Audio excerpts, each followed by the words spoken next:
Fala, jovens! Recentemente, a justiça brasileira ela reconheceu a responsabilidade do Estado na morte da estilista Zuzu Angel em 1976. Ela morreu em um acidente de carro e esse acidente foi reconhecido como um atentado cometido durante a ditadura brasileira. Algumas perguntas surgem para que nós possamos discutir, né, a respeito desse fato. A primeira é quem foi Zuzu Angel. A segunda, por que agentes do Estado, ou seja, o governo brasileiro, matou essa mulher. E o terceiro ponto é por que se demorou tanto tempo para se atestar a responsabilidade do Estado nessa morte. Você está no canal Não Confunda, eu sou o professor Cleiton e a gente vai discutir sobre isso após a vinheta.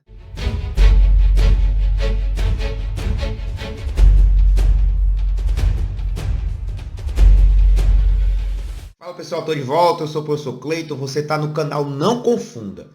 Antes de nós começarmos o vídeo de hoje, eu queria pedir muito, uma gentileza sua, que você se inscrevesse no nosso canal, que você dá um like no nosso vídeo, segue nosso canal também no Instagram, ajuda a compartilhar, ajuda a fortalecer essa iniciativa da democratização do letramento histórico aqui no Brasil. E a gente vai falar um pouco hoje sobre Zuzu Angel, que na realidade o nome dela era Zuleika Angel Jones. Era o nome completo dela. Ela ficou conhecida porque ela foi uma das primeiras grandes estilistas do Brasil. Nos anos 50, 60, o Brasil tinha grandes modistas, grandes costureiras, mas a primeira grande estilista do Brasil foi justamente a Zuzu Angel. Ela foi internacional, né? Ela fez desfiles internacionais em Nova York. Por exemplo, roupas dela chegaram a ser usadas por atrizes e atores famosos de Hollywood nos anos 60, como Liza Minnelli, como Kim Novak, como o próprio John Crawford, né? Então eram pessoas que usavam as roupas dela. Você pode estar se perguntando, bem, uma mulher dessa que era conhecida internacionalmente, né, que foi casada com um americano chamado Norman Angel Jones, né, daí o sobrenome dela. Foi casada com ele entre 43 e 1960. Por que uma mulher dessa ela foi perseguida pela ditadura? Né? Uma pessoa normal, né, geralmente a gente, né, ouve muito que geralmente quem é perseguido pela ditadura é quem fez coisas erradas. Então, por que uma mulher como essa ela foi perseguida pela ditadura? Bem, a vida dela deu uma guinada em 1971. Ela teve 3 filhos, né, com o marido dela, que foi o Stuart Angel, a Hildegard e a Ana Cristina, né, que eram 2 filhas e um filho. Mas em 1971 a vida dela dá uma guinada, no sentido que um dos filhos dela, né, o Stuart, ele é preso. Ele foi preso em 1971, no dia 14 de março, né, no Rio de Janeiro, e ele pertencia à luta armada, ou seja, os movimentos armados de contestação à ditadura militar. Especificamente, ele pertencia ao MR8. O MR8, que foi um desses muitos movimentos, era o chamado Movimento Revolucionário 8 de Outubro, né, que era um movimento que tinha um dos grandes líderes, o Carlos Lamarca, né, o capitão Carlos Lamarca, e ficou muito conhecido porque um ano antes, em 69, tinha sido responsável, né, o grupo, pelo sequestro do embaixador americano Charles Elbrick, né, que ficou muito conhecido esse sequestro para troca por presos políticos brasileiros. Então o MR8 era um movimento de esquerda muito ativo na luta contra a ditadura militar e o filho dela, o Stuart Angel, fazia parte. No caso da prisão do Stuart Angel em Vila Isabel, ele foi preso pelo CISA, que era o Centro de Informações e Segurança da Aeronáutica, né? Era o braço da aeronáutica da repressão, e foi levado para a base aérea do Galeão, na Ilha do Governador. E lá ele foi torturado porque estavam procurando justamente o capitão Carlos Lamarca. Então, os seus torturadores estavam atrás de informações que pudessem levar ao Lamarca.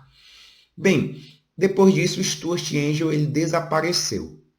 A mãe dele, a Zuzu, ela ficou sabendo através de uma carta que foi enviada alguns dias depois por um jovem, à época, né, chamado Alex Polanyi. O Alex Polanyi ele tinha sido preso também, né, com o Stuart, e ele mandou uma carta, né, que foi no mínimo perturbadora. E essa carta descrevia que o Stuart Angel teria sido morto em tortura, né, descrevendo até com detalhes que ele tinha sido amarrado ao jipe, né, e arrastado pela pista do Galeão com o escapamento do carro próximo à boca, né? E isso teria feito com que ele inalasse gases tóxicos, né? e isso feito várias vezes, né, sua pele esfolada e envenenada, levando à sua morte. Mas seu corpo desapareceu. A partir daquele momento que ela sabe da morte do Stuart, ela parte aí atrás de pistas, né, e informações e apelos que levassem a ela ter de volta o corpo do filho dela.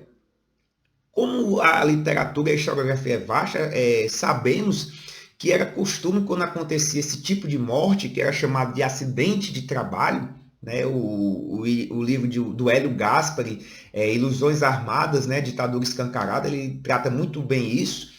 Ele fala que quando a pessoa morria torturada, era chamado de acidente de trabalho.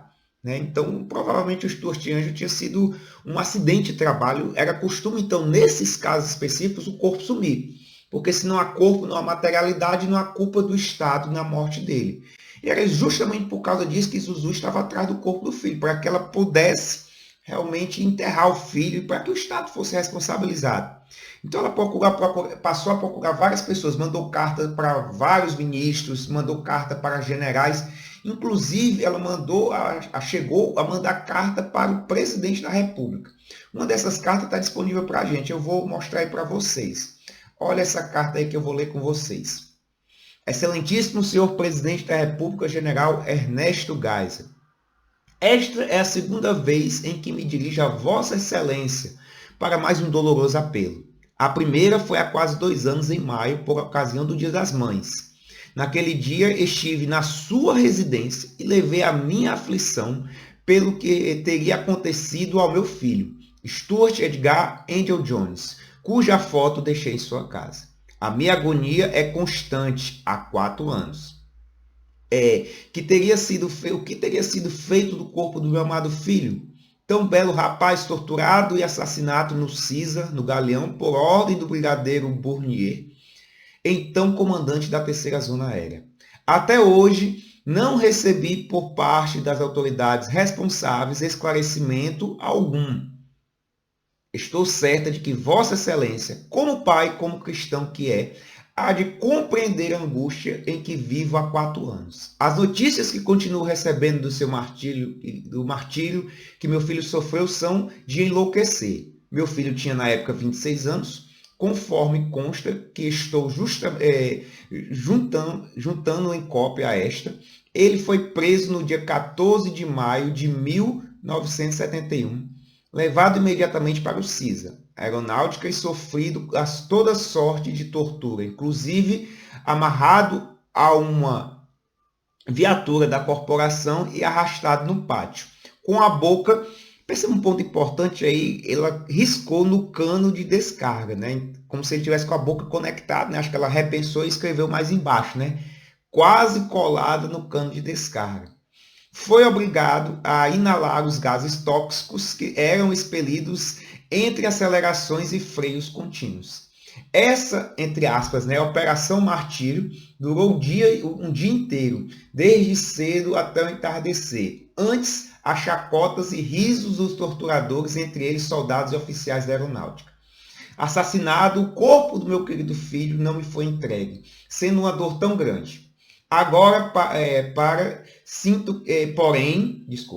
porém, sinto que posso escrever esta carta e sinto que posso acalentar uma triste e pobre esperança. Saber, ao menos, onde está o corpo do meu Stuart. Rogo assim a Vossa Excelência mandar apurar a responsabilidade do que ocorreu com o meu filho sacrificado.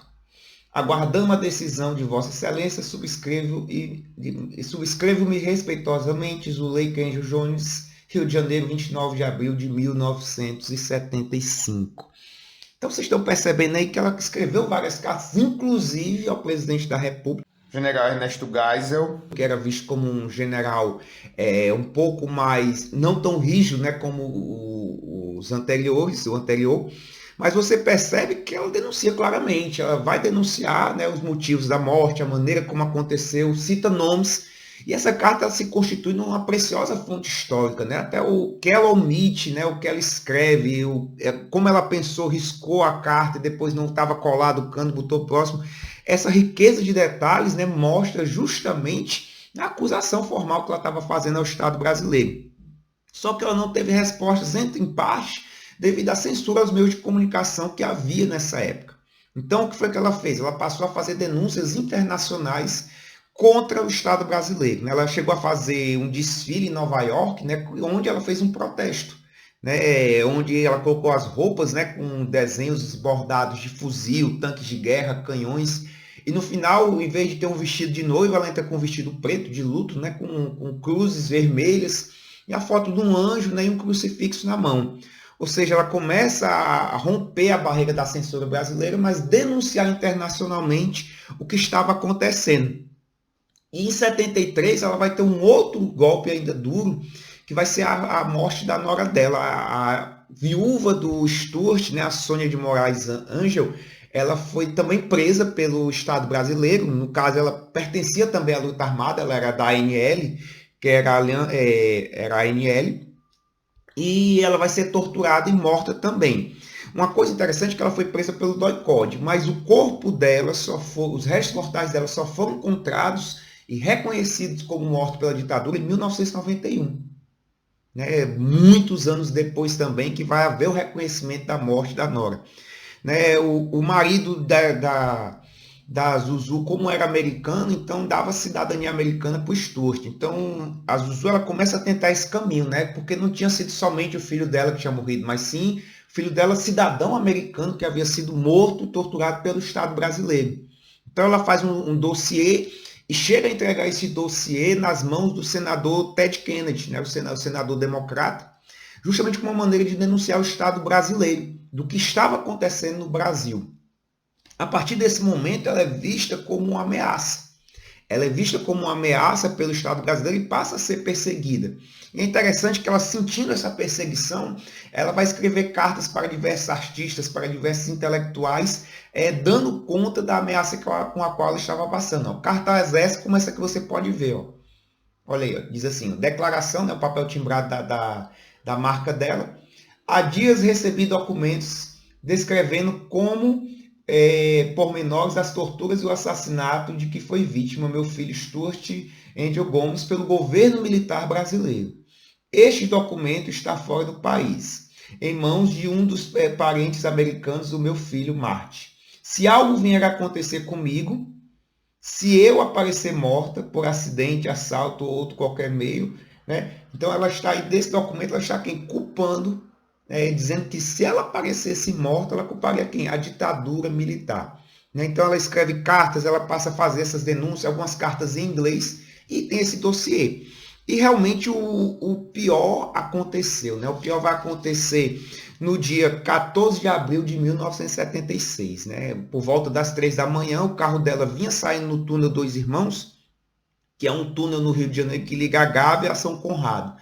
E o carro dela capota na saída do túnel, cai de uma ribanceira de 10 metros de altura, né? Matando-a na hora. É interessante que a versão original apresentada pelas autoridades, né, militares da época, que ela estaria embriagada e teria batido o carro no muro do túnel, né, causando um acidente em alta velocidade, ou teria sofrido um infarto. Né? Mas é interessante que hoje essa versão, oficialmente, né, ela foi contestada pela justiça, né, e realmente houve um fator externo, né, que provavelmente um carro que bateu no dela, tirando-a da estrada, né, jogando-a para a ribanceira abaixo, fazendo com que o carro dela capotasse. É interessante que essa versão ela foi explorada no filme Zuzu Angel, de 2006, do diretor Sérgio Rezende, né, que teve com Patrícia Pilar como a Zuzu Angel, e teve o Daniel Oliveira como o Stuart. Né? E é interessante que nesse filme mostra justamente lá que um caminhão, né, no caso ali bota um caminhão do exército, né, batendo na traseira dela, que o carro manguia, né, que era o carro que ela dirigia, um carro pequeno, vai, capota, e ela morre. Mas é interessante também que uma das fotos, ela chamou a atenção, uma das fotos, justamente pelo fato, vocês estão vendo aí a foto, que essa pessoa assinalada aí para a seta era um militar, né? E era um dos militares mais ativos, né, na tortura das pessoas. Ou seja, tudo levava a crer as provas que ela tinha apresentado, os dossiês, né, as cartas, tudo isso aí serviu de fonte e de prova para que a justiça recentemente, né, desse ganho de causa para a família dela, para que as filhas dela realmente recebessem essa indenização.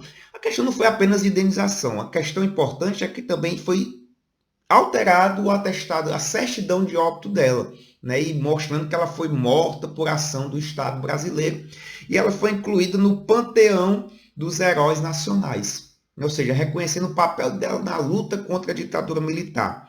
Um fato interessante dela também, e é um fato mais estudantil, é que ela lançou uma coleção onde ela tinha como tema dessa coleção Lampião e Maria Bonita, né? Foi uma das primeiras pessoas, das primeiras estilistas a fazer isso. E é interessante que ela, quando faz isso, ela está justamente mostrando essa questão da resistência, né? da resistência contra a ditadura, fazendo uma ligação entre a resistência do cangaço e a resistência contra a ditadura militar. Por que é uma questão estudantil? Porque recentemente uma questão do Enem abordou justamente esse ponto. Né, os Turtes, os Zuzu receberam várias homenagens, né? Inclusive tem músicas como do Alceu Valença, que é a Anunciação, né? Que faz referência à redemocratização, mas também faz referências veladas ao Stuart Angel, né? E homenagem a ele. Mas isso aí é uma outra história. Se você quer que eu conte essa história, né? Da história, interprete com vocês aqui a música Anunciação, deixa teu comentário, né? Que a gente faz esse vídeo para você. E espero que vocês tenham gostado. Até a próxima no canal Não Confunda.